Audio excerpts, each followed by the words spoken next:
My name is Peter Michael Hicks. I live in Danby, North Yorkshire. I've lived in the valley of the Esk larger part of my life, and I've painted almost the whole of my life, although I've done other things as well. I was a teacher, and I love teaching. I still love teaching.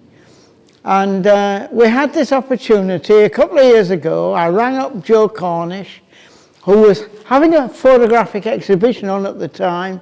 I wanted to see his show, and his wife Jenny said, he'd love to see, to take you, Peter.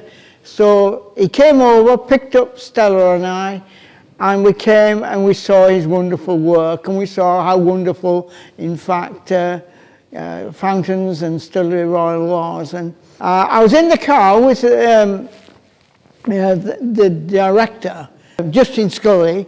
Eventually he said, "Would you like to show here?" And I said, "Can I think about it?" It was quite an awesome prospect as far as I was concerned.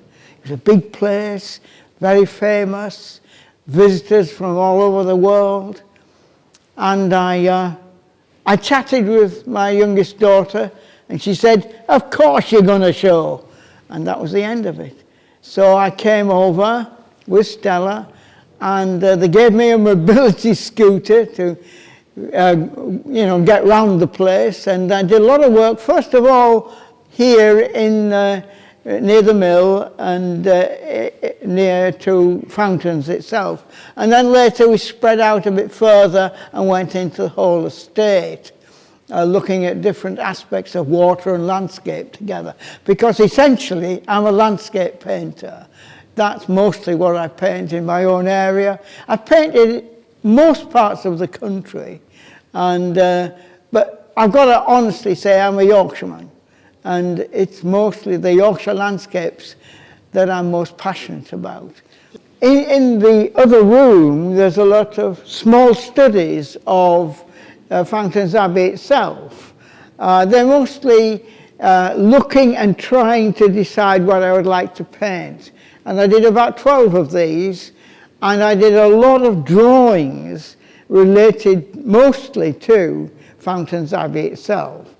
But the paintings in this room are a mixture of things to do with fountains and architecture. And of course, wherever possible, I've taken the opportunity to concentrate on the landscape, because landscape essentially is what I'm most familiar with. And how long is this show on for here? 2 months, middle of June to middle of August.